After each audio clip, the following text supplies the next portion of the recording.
Nós estamos de volta com o programa Gestão em Foco. O tema da nossa conversa, então, é finanças e orçamento. Encerramos o bloco anterior falando um pouco sobre o que está previsto no orçamento. Pode ou não pode ser modificado? Professor Arlindo, vamos reiniciar esta conversa. Como o senhor falava, está previsto no orçamento, um orçamento que é orientado pelo plano plurianual, que é o conjunto do que vai direcionar os próximos orçamentos, é isso? Exatamente. Ou seja, o plano plurianual é aquele plano que o governo faz, no caso a prefeitura, que o prefeito faz durante o seu primeiro ano de mandato e que vai servir para orientar todo o restante do mandato dele e inclusive o primeiro ano de mandato do seu sucessor, se não for o próprio. Esse plano plurianual ele tem que ser refletido a cada ano, a cada exercício, na lei orçamentária anual. Ou seja, tudo aquilo que está programado no plano plurianual deve ser programado para execução em determinado exercício durante o período de mandato do propositor do plano, no caso do prefeito. E esse acompanhamento é que eu acho que é importante que tanto o vereador quanto o cidadão façam. Ou seja, aquilo que ele prometeu e colocou lá no PPA está sendo executado a cada ano? Essa é uma pergunta interessante. Ou seja, se é lá se na minha ação que eu desejava realizar, que eu prometi realizar, foi previsto, foi planejado, foi pensado para esse plano plurianual, e depois se eu terei como executá-lo ou não, é isso que vai estar... O plano plurianual ele é submetido ao legislativo, né, aos vereadores. E ele, uma vez aprovado, ele deverá ser executado no período de mandato, ou seja, durante os 3, 4 anos seguintes.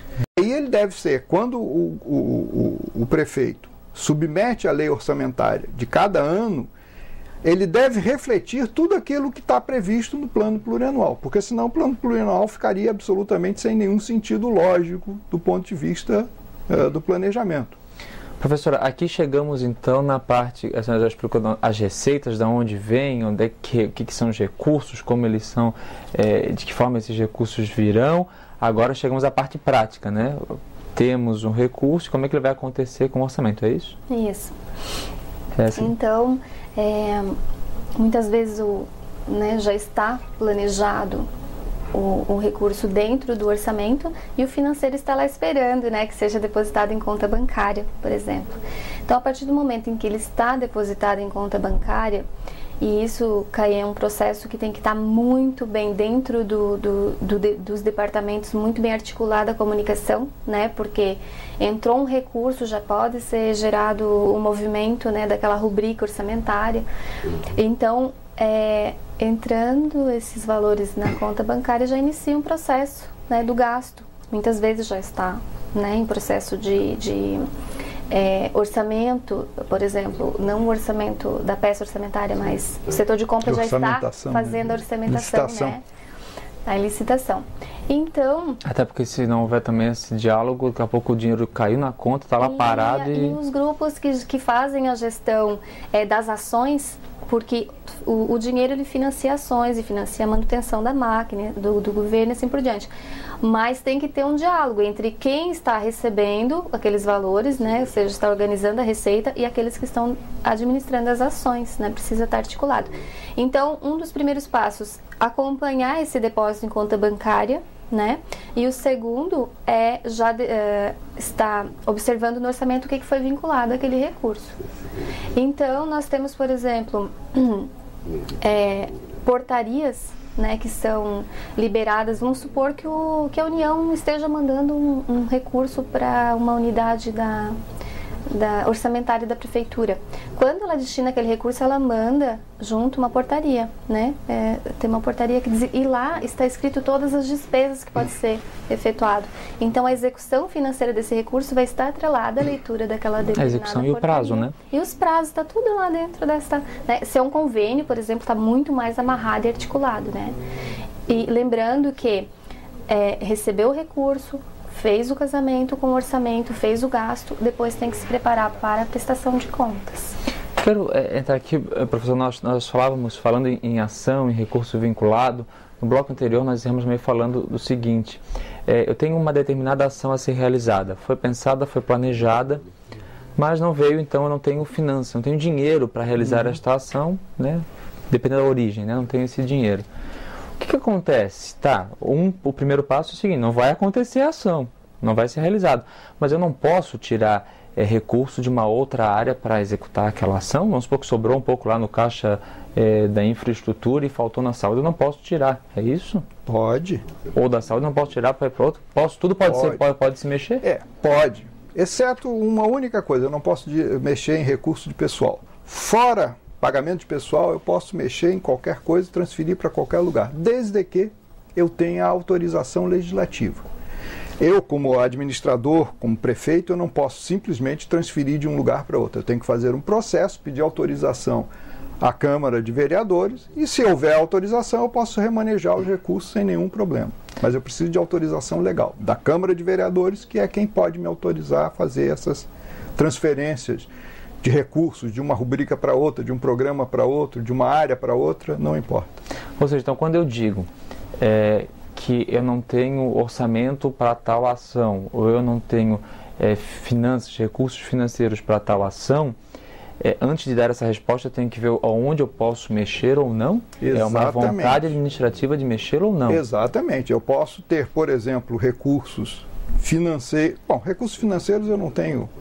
Eles não estão vinculados. Na verdade, eu tenho dinheiro, e dinheiro não tem carimbo, como se diz. Mas eu posso ter recursos orçamentários num determinado programa e eu posso pedir autorização legislativa para tirar daquele programa e colocar em outro programa que eu acho que seja mais importante. Ainda que ele esteja no PPA, tanto um quanto o outro. E aí faz uma modificação no PPA, faz uma modificação na lei orçamentária, autorizado pelos vereadores, não teria absolutamente problema nenhum. Eu preciso ter autorização legislativa. Basta isso. E eu posso mexer nesse bolo, por exemplo, com... eu não estava previsto tal ação, nem no orçamento, nem no plano plurianual. Porém, me veio agora uma demanda, uma necessidade, ou um desejo, me surgiu uma brilhante ideia, não estava previsto ali. Eu não posso incluir no exercício daquele ano? Pode. Posso também. Você faz também uma solicitação de alteração no plano plurianual e depois na lei orçamentária você inclui aquela ação. Não tem nenhum problema, desde que tenha autorização legislativa. A Constituição, a legislação do Brasil, obriga que se tenha a autorização legislativa. Se tiver, pode fazer qualquer coisa, porque pressupõe-se que ao fazer a autorização, os vereadores estarão atendendo às necessidades e demandas da sociedade. Afinal de contas, eles são os representantes da sociedade. Até para a gente deixar bem claro, essa exigência legal, ela vem então também por uma necessidade de que não há que estamos mexendo com recurso público, é coletivo, e há essa necessidade de uma fiscalização, de uma divisão também de responsabilidades aí, né? Claro, o gestor público... é sempre o responsável primeiro, mas... Ele é sempre o responsável, mas ele não tem vontade própria. Sim. Ele faz aquilo que a sociedade lhe exige e lhe solicita. E os representantes da sociedade são os vereadores, no caso do município, e, portanto, eles é que têm que autorizar o gestor público a fazer esses remanejamentos, retirar de um determinado programa, alocar em outro, retirar de uma rubrica, alocar em outra. Isso daí tudo é possível, desde que seja autorizado. Antes de nós encerrarmos esse bloco, que a nossa próxima conversa nós vamos entrar aqui num assunto muito importante, que é o controle das finanças, de que forma nós, a sociedade, podemos controlar e devemos fiscalizar a aplicação desses recursos. Queria voltar... Já nessa nossa conversa, já há algum tempo nós estamos... sempre volto a uma pergunta, nós encerramos todos os blocos falando de planejamento. E vai ser difícil fugir agora deste verbo, porque, professor, se eu não previ, ou para eu realocar uma verba, vai passar por uma boa justificativa que vai ser uma análise do meu planejamento, né? Sem dúvida, sempre. Se eu deixei um buraco, foi porque eu não pensei que esse buraco poderia existir, ou eu não deixei uma reserva legal para isso? Ou não tem como fazer Não tem. Inclusive, a própria legislação prevê que você tenha um item do orçamento que chama reserva de contingência, exatamente para atender a essas necessidades que aparecem emergencialmente, por exemplo. Tudo é possível. Eu sempre digo isso. No serviço público, no setor público, tudo é possível, desde que se cumpra a lei. Fundamentalmente isso. Professora, que seja como lá em casa, né? Que a minha despesa nunca seja maior que a receita para o cartão não ficar muito vermelho, né? Isso mesmo. Faremos um breve intervalo, voltamos em seguida com o programa Gestão em Foco. Espero que você já esteja aprendendo um pouco mais sobre finanças e orçamento para que juntos possamos cobrar ações melhores para que a cidade seja ainda melhor. Voltamos em instantes.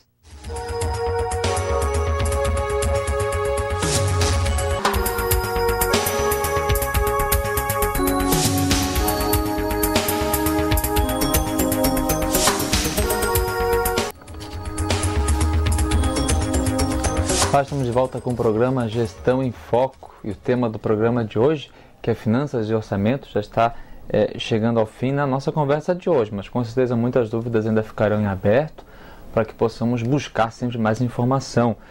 Estamos recebendo a ajuda dos economistas professor Arlindo Carvalho da Rocha e da professora Ivonete Ramos, do curso de Administração Pública da ESAG. Estão nos auxiliando nessa caminhada aqui no Gestão em Foco. Professor, como nós estávamos conversando, é bom que quem está em casa a gente possa refletir um pouquinho também sobre isso.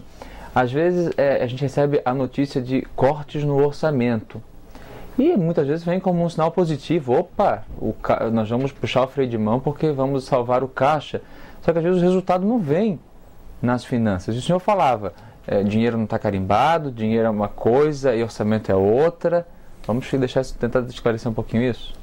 Na verdade é o seguinte, às vezes você propõe cortes orçamentários e corta valores bastante altos do orçamento, mas na verdade você não está economizando dinheiro, você está economizando autorização para gastar no futuro.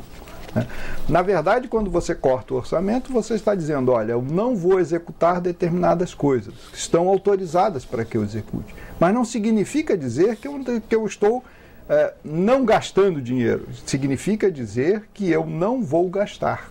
Mas eu nem sei se eu tenho esse dinheiro para gastar ou não. Né? Porque, de verdade, voltando novamente ao início, orçamento é autorização e recurso financeiro é recurso financeiro, é dinheiro em caixa. E às vezes eu tenho autorização para gastar, por exemplo, R$1 milhão para construir um posto de saúde. Eu tenho autorização, só que eu não tenho R$1 milhão. E às vezes eu estou cortando R$1 milhão do orçamento, mas eu estou cortando somente uma autorização. Que às vezes de um nem dinheiro tinha que nem aquele existe. 1 milhão, né? Exatamente, um dinheiro que não existe e provavelmente não vai existir ao longo do tempo, que não vai ser arrecadado. Eu quero, mas eu não tenho, né? Eu quero, mas não tenho. Exatamente. E isso é muito comum de acontecer no orçamento, porque como o orçamento é feito no ano anterior, você tem uma expectativa de arrecadação.